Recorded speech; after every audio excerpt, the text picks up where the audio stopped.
Hello everybody, my name is Gary J, and welcome to my speedrun submission video for Pitfall: The Lost Expedition Any%. Pitfall: The Lost Expedition is kind of a still new game to the speedrunning community. There were some glitches a few years ago, but it really wasn't ran until somewhat recently. Around the turn of the year, there is some new development, glitch-wise, and exploit-wise, and platforming skip-wise, that just really broke this game. It turned out this game turned from about an hour 20 to 30 minutes, sub 30. So, I'm going to go right into the run. We're going to start the run in 3, 2, 1, go! So we're going to kind of start with a boss fight right here. This story kind of is a little convoluted. I can have more time to explain the story in a bit. But kind of right now, the only thing you really need to know is I'm kind of in a flashback. Or I'm actually kind of in a flash forward right now. Once I beat this boss, this is actually the second to last boss of the game. The game literally just literally goes, I fight this boss, there's a pause, and then the game's like, yep, that's me. Probably wondering how I got here. And then we go 24 hours earlier. So now we're going to start moving. This is the first bit of movement in the game. And you might notice a little small thing. Super Mario Odyssey stole the gameplay from this game. Can you believe it? So, this is the first bit of movement. The fastest way to move right now is rolling and punching. Punching is slightly faster when short distances, like right there. But if I have to go long distances, like right here, rolling and jumping is generally the best. If I have to go uphill or like some weird spaces like this, I'll tend to punch. But besides that, until about 20 minutes into the run, I'm going to be doing this for now. Right now what I'm doing is I'm collecting totems. Totems are not really needed to beat the game. I'll let you get upgrades, like attack boosts, different types of attacks, health upgrades, maps that help you find the collectibles, and so on. But, so you'd think, why would I be collecting these? But I'm actually going to be collecting 20 in this run, because getting 2 particular ones let us skip a lot of the game. So, I'm doing a little bit of a little bit of sidetracking right now to get some totems. I'm going to be getting 4 of these regular totems, and then 1 explorer right now. Rescuing an explorer gives you 5 totems. Later in the run, I'm going to be getting 2 more to get 10 later. But for right now, I'm going to be doing this. I'm going to go back in the room. A little minor thing I guess I can mention is, you might have noticed I kicked down the cage and walked right past it.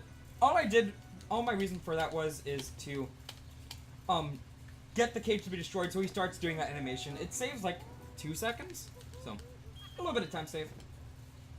Yo, Prince, thanks for the host, dude. How you doing? Hope you had fun with your game, dude. So right now I'm going to be doing the first of a few glitches that we're going to be doing throughout the one. Well, first of many, I should say. This is a triple jump. It is a 2-frame trick, and I got it. Nice. Yup, we're doing a GDQ submission video. Yo, thanks, dude. Thanks, Hype, for the good luck. So, this game runs at 60 FPS, and that is a triple jump. What I did, oh nice. I got it unbuffered. So what I did right there was, I let go of roll and then press jump at a very specific time. I mentioned before how it's 2 frames. If I press jump at the right time, I'll be walking in midair, and then once I'm in that state, I can do a jump. You might have noticed that I needed a thing called Rising Strike in order to progress, but I don't have that right now, and I really don't want to have to worry about it, so I just skipped it. I'm going to be doing 1 more over here, and that's actually going to be the last time we use it, unless there's a weird predicament that comes up later, but for the most part, yeah, nice. It is 100% timing based, so it's really nice. So, right here we're going to be doing a fight. Well, at least we're supposed to. But I really don't want to do the fight, so, I'm just going to go through this wall. And there we go. Welcome to Pitfall. The walls really don't matter right now. And don't worry, you'll see it a little bit later. So right now I have 9 totems. I'm gonna be getting a 10th one right here. And what I can use these totems for is buying upgrades from the shamans. There are shamans throughout the game. And there's gonna be one on top of this, but first I have to get this lever. Yeah. Who needs to do the fights? Just run for them. Dang it. Okay. If I skip that cutscene, there's actually, like, a lag frame that goes on. Sometimes if I'm mid-jump, I just lose perspective and I'll fall, so... Which is a little inconvenient. But that's not really a big time loss, it's just kind of dumb. Welcome to Pitfall, where everything's made up and the walls don't matter. So I'm going to be getting Slam Strike. This is one of 2 abilities I'm going to be getting in the run. This is going to let us do a couple glitches. First of which is going to be in the next couple rooms from now. So... But it's going to come up in a bit, so... Right here is one of the first big stretches of platforming. This game, honestly, has a lot of very solid platforming.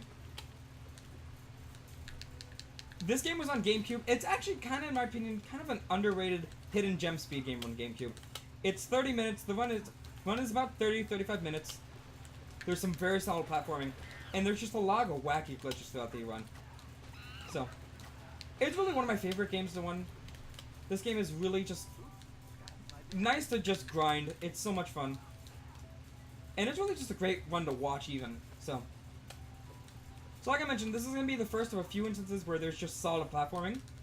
Right now, really, the only thing you can do is optimize your platforming, which really isn't that bad, because there's so much little movement you can do to optimize your movement. Like right here, I'm going to unroll and then re-roll into a ball. That just skips a little bit of a weird landing animation. I'm going to roll back, swing back up, and grab this print. You're not really supposed to be able to do that, but I can. So there we go. So now we're going into Bitten Binder's camp. Jesus, I was not prepared for that. I'm going to turn my computer sound down. That was my best segment sound. So I'm supposed to go, rescue my friends, but I really don't want to do that. So, oh, I'm doing a good angle right here.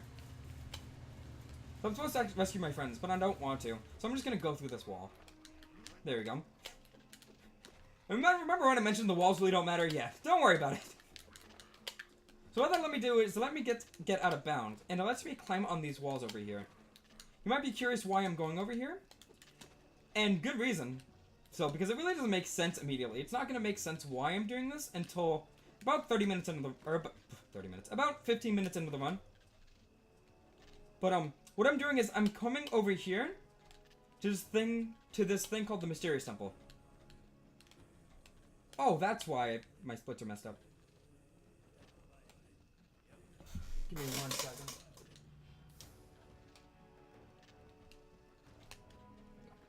So that was a clip out of bounds. And now I'm underneath the map. I'm going to be hitting this load zone.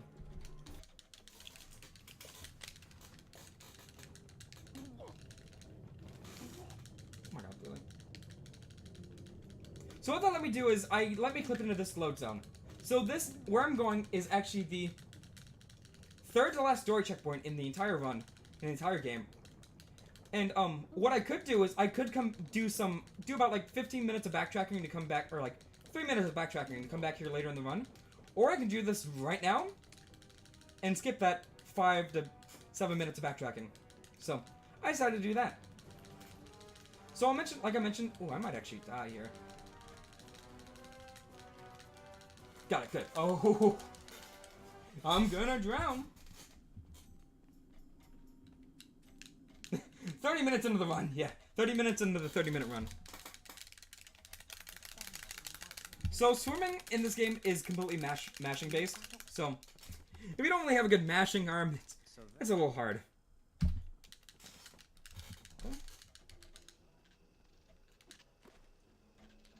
So now I get to rescue my friends. I think I just jumped on that load zone trigger. Okay. So now we got Rising Strike. You remember that thing that I didn't want to have to do that I should have used? Good job, Harry. Now I have it. So it means we don't have to do that 2-frame trick anymore. Makes it a little nice. If a particular instance happens later in the run, I'll use it still, but I should be good. Be very careful. That ledge right there is a little finicky. If I jump on it at the wrong angle, dang, I wanted a damage boost there. If I jump out at the wrong angle, I'll actually just get pushed off the ledge and go in the water, which is I lose 40 seconds that way. So now I'm just gonna be backtracking a bit, back to where I was, back through this area. So, this game requires a lot of backtracking, casually, so we actually skip a lot of it. This is really the only time I feel like we have to, well, no, not necessarily. This is one of 2 times where we have to backtrack,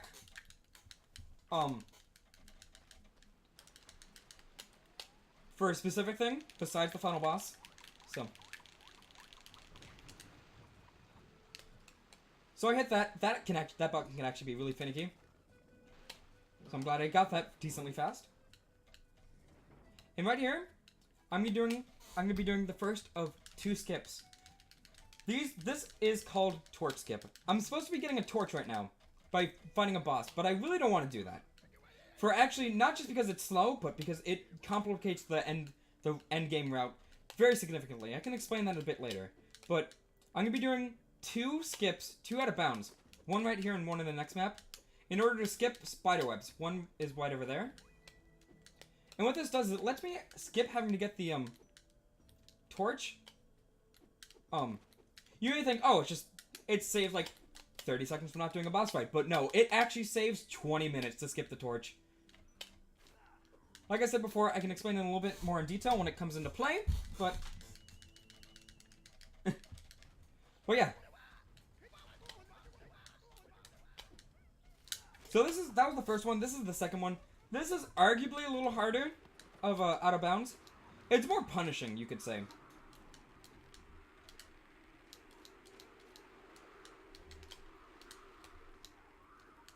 So I'm paying attention, because these can, these platforms can kind of eat your jump sometime.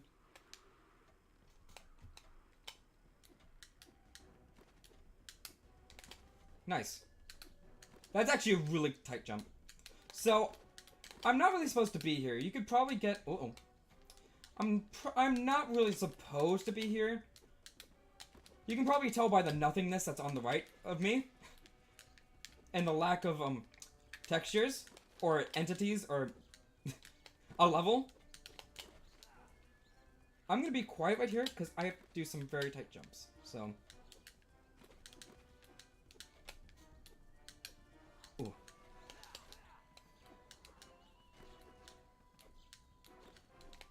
There we go. First try. Nice. So that was torch skip 2. What I had to do is I had to jump on a 1 pixel wide ledge, jump on another very finicky platform that very often will try to slide me down. I have to jump off of it within the first few frames of landing on it. And then after that, I just had to do some very precise platforming. And then I was able to fall back inbounds beyond the spider web. What that let me do is it let me skip the spider web. So, that completely skips getting the torch. I'm gonna need it one more time later in the run, but there's actually a little bit of a nice little exploit that we can use later. So. And I'm surprised it took me 2 tries to get that fine. So. A neat thing about this game, honestly, is every single map, every single, like, part of the run has a strat or a little bit of an exploit. Like right here, I'm supposed to do a bit of a puzzle, but I'm just gonna jump around this very tight and then fall in the water. What that means is I failed it, so I'm gonna respawn and try it again. RNG manipulation, don't worry, don't worry. This is Monkey Temple manip. So, in this game, you can walk off a ledge a little bit before jumping. Like right there, that's still not good. Again, one more time. Thankfully, if you get eaten by a gator, words never really said before. Thankfully, you get eaten by a gator, thankfully.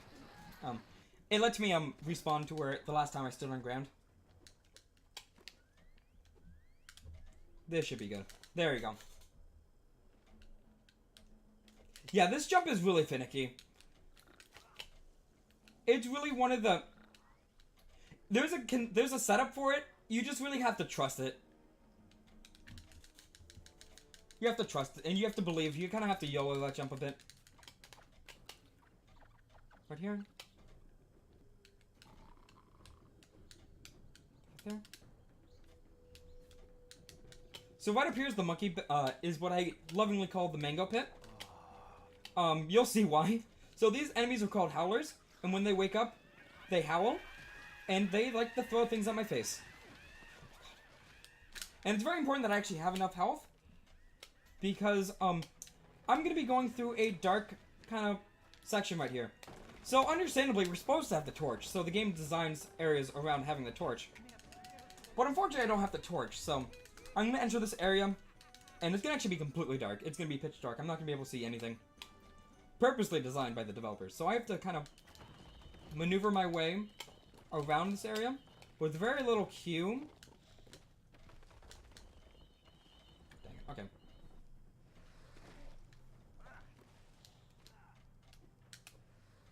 Got it. Nice. Okay. One more jump. Ooh. Fun. Oh no! I fell in a pit in the game called Pitfall. Dang it. Okay, that's unfortunate. Don't worry, this is Monkey Temple Manip. I'm gonna have to do that again, unfortunately. It's still really finicky. Even if we do have a very specific setup. But there are both scorpions and bats in that cave. The bats in complete darkness will suck away your life. The scorpions can get in your way and mess up your position. So I had a perfect setup, which I was supposed to make on that second jump that I fell in the pit on. I was supposed to make, I did a backup strat to set up for that, but unfortunately there was a scorpion right in front of me, and he actually prevented me from walking forward. So, that's just a thing that can happen. Unfortunately. Oops, that's not the joystick. I just punched my friend in the face. So, let me try this again. I now have a little bit more health. This should be a little safer.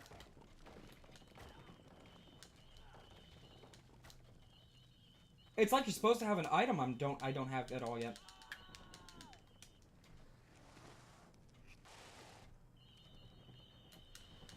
Okay, neat. Now I know where I am.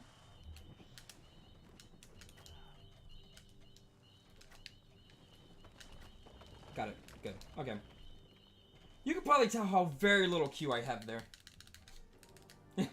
Oh, I try. Don't worry. Here you go.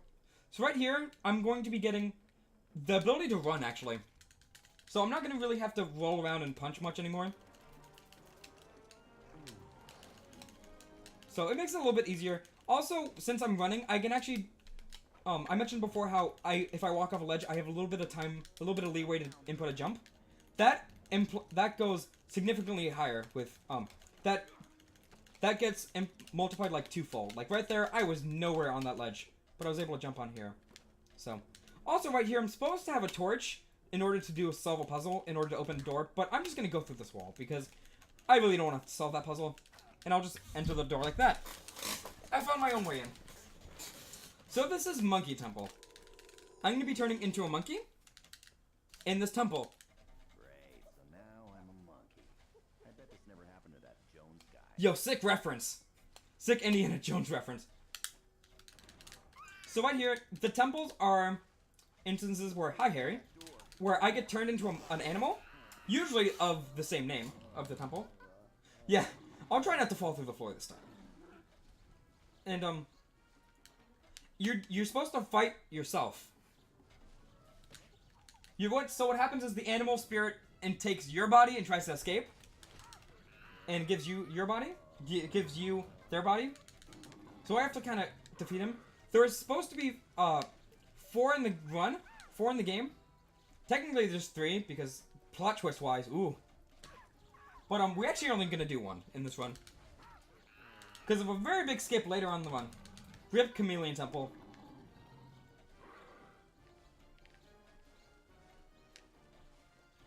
Also, I'm just very well known for being really bad at this one temple. The only one we do in the run. Hey, look at that! I didn't fall through the floor. Yeah. So there's a very, very small chance, like a 1 in 20 chance, every time you load into a level, into specific levels, you fall through the floor. Like, there isn't any rhyme or reason to it. Just sometimes, when you load into the level, Harry's model spawns slightly too low, and just falls to the floor. Like, I wish I could explain it. I wish there was a way I could, like, tell you how to maneuver it, or make it happen consistently, but no. Nope, just sometimes Harry's like, you know what, I'm gonna fall through the floor. It might happen, that right there, and, after we left Bitten Binder Camp, it said go backtrack. Those are the 2 instances where it happens the most. There's a few other instances where it can happen. Realistically, it can happen on every single level, but there's some where it happens more than others. So that was the only temple we do in the run. And now we're gonna be going to nice, sorry. That's a swag dive. So what I did there was Slam Strike. The reason it's broken is you can do a thing called a delayed Slam Strike. I love how a lot of these strats in the game are just very easy to explain. Delayed Slam Strike is a Slam Strike that is delayed. The reason that is important is because the game really doesn't know how to handle a Slam Strike you do later than you're supposed to. So it messes up with your hip. It messes your hitbox up. So it lets you clip into walls a little bit easier. You're gonna see me do it a little bit in 1 second. And it lets you run up walls, clip through walls, all that stuff like that. Also, that was the second of 2 explorers I had to find. So now I have 10 totems, and I'm gonna be out buying something later on in the run. Oh yeah, that happened to me before. Yeah, White Valley is another instance where you can fall. Specifically when you come out of the geyser. Yeah. I rescue that guy, and then he immediately falls into the lava. Never to be seen again. So right here, I'm going to do a delayed Slam Strike. And it's going to let me run into this wall. And come up here. I'm not really supposed to be up here. But what this lets me do is it lets me come out of bounds. Over to here. I'm going to be going over here to get an ability called, what's it called? Heroic Dive. I could have traveled this room over here in the complete darkness, but okay, I guess I'm going to travel this room in complete darkness. So, what you can do is you can travel this room completely blind, like the other one that I did. And you probably saw how well that went, so I decided to go out of bounds. Unfortunately, I actually jumped a little too far and fell down here, so I have to do the actual strat anyway. Oh, this is a little easier. This area really isn't loaded fully. So there's supposed to be more enemies besides that one guy. Thankfully, he's the only one that's there, so it makes it a little bit easier. This strat loses... it actually loses time. About 7 seconds, but it is significantly more consistent. So right now, you're probably wondering why I have a torch. I mentioned before how I completely skipped getting the torch. So that cutscene gives me Heroic Dive, which I'm going to use right here to climb this mountain. But in that cutscene, Pitfall Harry has a torch. So, when you start that cutscene, the game will automatically equip the torch to Harry's hand. Yo, nice load zone. But we don't have the torch, but the game still assigns the torch to Harry's hand. So right now, I have a temporary torch. If I were to put the torch away, it would go away forever. But I need it for this particular part up here. So, what that out of bounds skip did is, it let me get to this mountain teleporter, which you're really only supposed to get to until end game. You're not supposed to be able to get to this until, like, mid to late game. What this lets me do is, it lets me skip, traveling through the mountain, traveling through the cave, traveling back through the mountain, rescuing a princess, traveling through the cave, doing the Scorpion Temple, coming back through the cave, back through the mountains, coming here, and getting to this point. So now I'm going to actually put the torch away, because I don't need it anymore. And if I wanted to take it out, I couldn't anymore. So, that skips all of that. And right here, I'm going to be doing a very precise trick. This is the coup de grace. Coup de grace skip right here. Oh, it's very, very inconsistent. I'm actually going to be quiet for a second. This is called Early Geyser. Nope. This is the most inconsistent strat in the run. Yet, this is the one that completely breaks this game.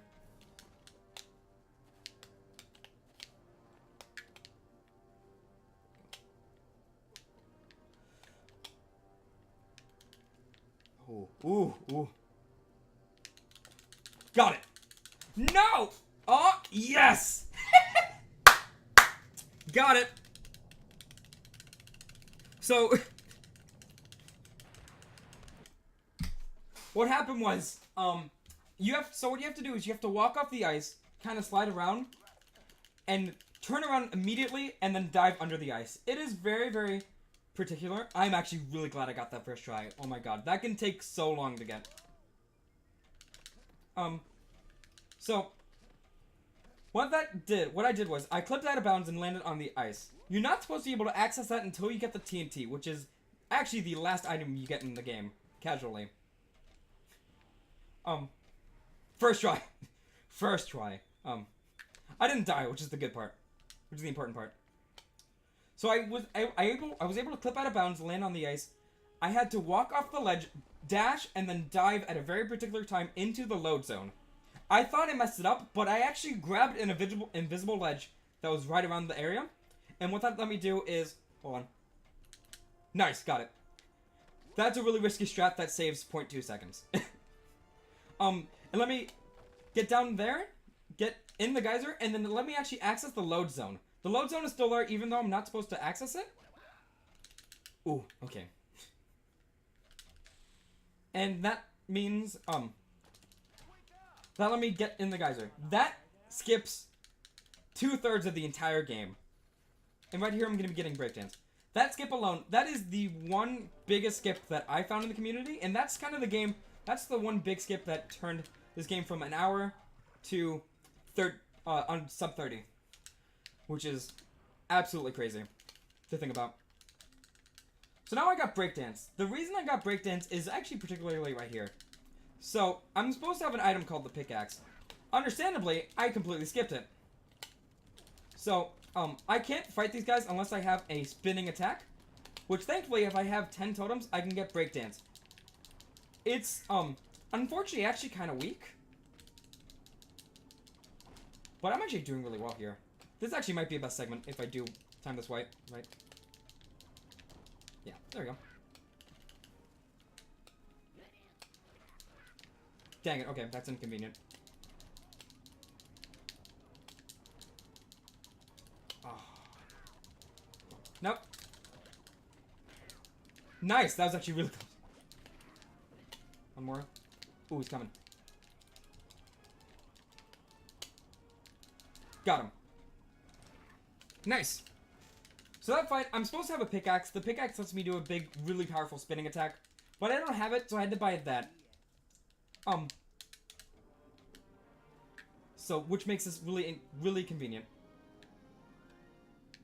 So now I have the TNT. And I can use that to explode that to escape this.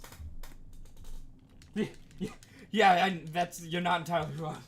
You're not wrong, Ripper. So, now I have the TNT. So now I'm actually going to be going to the second to last storage trigger in the entire game. Technically, I can access that storage trigger as soon as I enter where the monkey temple was. But, unfortunately, there is a wall in front of it that makes me, soft locks you if you try to leave it. There's a wall that you're supposed to destroy with TNT. And you can enter the load zone, do the escape sequence, and come back out, and try to go to the final boss, but you get stuck in the loading animation behind the wall. So the entire goal of this game, pretty much, is to get the TNT in order to hit that load zone and then go to the final boss. So, right there.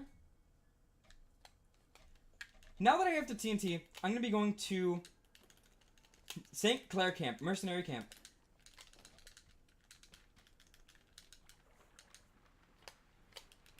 What the hell's... Okay. my model glitched out. Also, I mentioned way earlier in the run that I needed to skip the torch. If I got the torch, my inventory up in the top right corner would be completely full. Normally, that's no problem because I can change my inventory item by holding down one of the D-pad buttons. But for some reason, the game is very, very confused at where I am in the story, in the game. And if I try, no matter how hard I hold down the D-pad, it won't let me change items. So if I were to get to that part with the TNT with a full inventory, I would not actually be able to equip it. So an old route used to do Monkey Temple, go into Scorpion Temple, get the pickaxe, come back out, and completing the Scorpion Temple lets you change items. Which let us come here. But thankfully, since we found Torch Skip, it completely skips that. So the entire premise of this run is to get to the TNT as fast as possible in order to come here.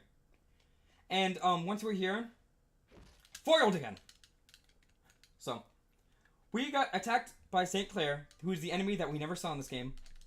And he stole all 8 of our items, which is great because we only had 3 of them. And now we're supposed to be sneaking around kind of Metal Gear Solid-esque. But I really don't want to do that. So, I'm going to go under this floor and go out of bounds. So, this one is kind of, I'm kind of jumping around with a lot of my topics. But this game is very, very fast paced. It's a lot, very hard to explain everything. So right now, I'm supposed to be going around collecting all the items in a different order than I got them. And it's actually really nice. It's a really cool puzzle area, but I really don't want to do it. So, I just went out of bounds. I swam underneath everything. And then I clipped back and bounds in the second to last room right here. That's not the right way. Ooh, this actually messes up my cycle, maybe. I'm supposed to sneak around, but they can't catch you if I punch them in the face first. So. Ooh, I almost woke up that monkey. If I wake up that monkey, then I get caught and have to go back to the beginning. So yeah, there we go. And now that I got all that, I can recollect all 4, what's it called? All 4 pendants that I was supposed to get through the entire game, even though I only got 1.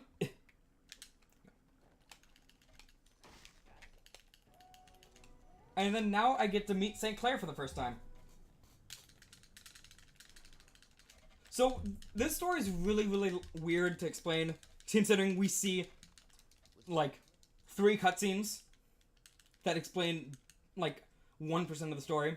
But St. Clair's my main enemy, and now he's dead. Because the real main enemy, who we befriended and trusted with our pendants, you know, the things that can control time and space. Yeah, we gave it to him, and then now he's gone crazy, and he's going to destroy the past. That's actually really annoying. Yeah. So now what we're going to do is we're going to go to the final boss. Like I mentioned, this game is really, really fast-paced. It's kind of hard to explain everything just by myself. But, ooh, that was actually really solid mash. No! Oh, I actually want that, just to be safe.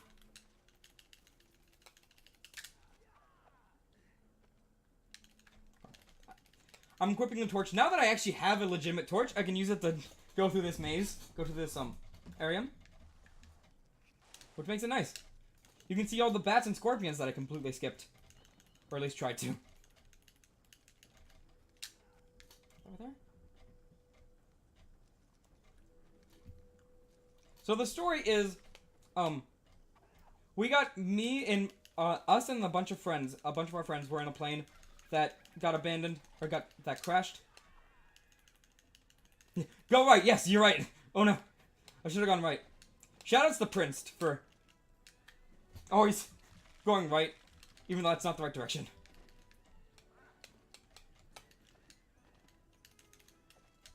Oh nice, actually, I'm surprised I made that.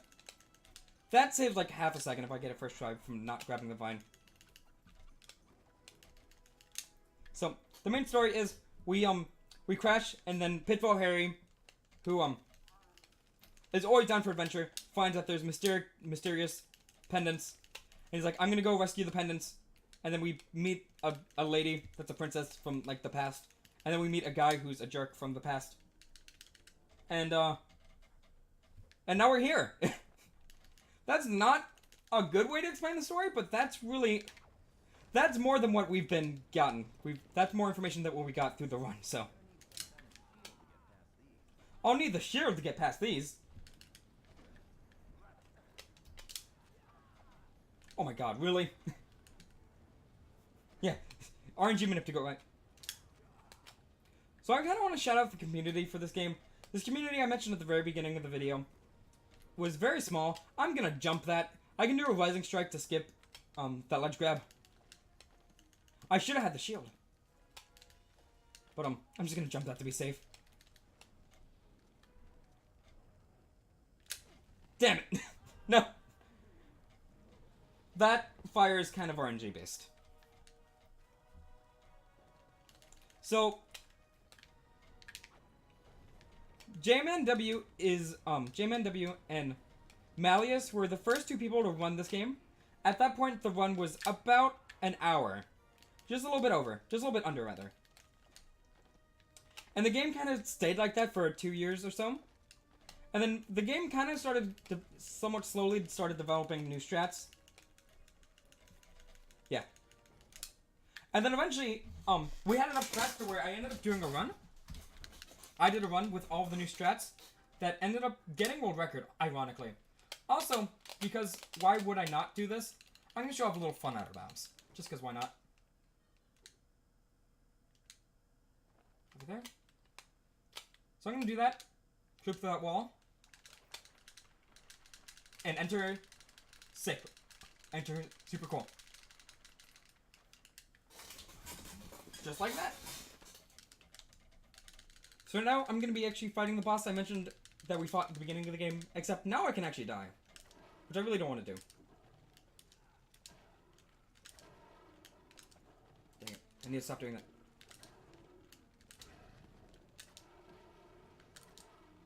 Ooh.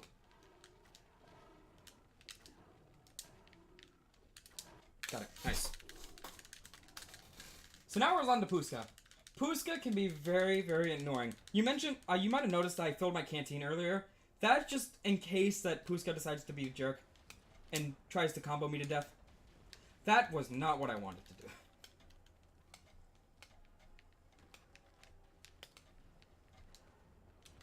Right there.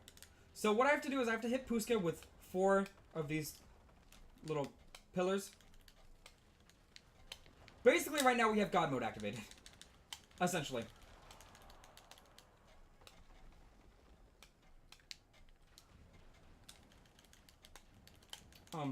I can finish my shoutouts in a minute, but mainly I want to focus on this. That took way too long. Oh, nice. So every time I hit him, he's gonna spawn some ghosts. I'm sorry, some ghosts. And he's gonna do that again. That was actually really... I was barely off on that.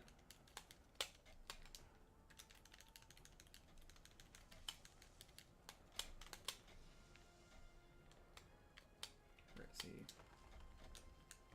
Yep, got him. Nice.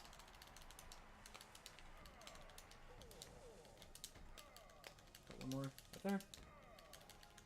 The ghosts are gonna try to hit me, and I can very easily get ambushed by them. Got him. Nice. But I'm actually not taking damage yet. Oh, ho, ho, ho, ho. Okay, good, fair. I jinxed myself. So this is actually gonna be the final hit. If I do this right, time's gonna end immediately. If not, then well, I'm gonna have to do some shenanigans. Oh no! Yep, got it. Nice. Sorry. So that was Pitfall: The Lost Expedition. I'm actually... Puska can give you the runaround. If you don't hit Puska immediately, he can be very jerkish. So, I'm surprised I got that first try. There you go. And I didn't even need to heal. There you go. So, I want to shout out the rest of the community. You very easily saw that. The rest of the game was extremely broken and glitchy. There was a lot of just crazy out of bounds, a lot of crazy strats, a lot of optimized platforming. Shoutouts to Mallory for finding a lot of the strats we use in this run. Shoutouts to all of the runners. I could name them all by name, but just all of them are super cool. This game is kind of hard to learn, but all of them are just sticking with it. And it's really good. It's really fun.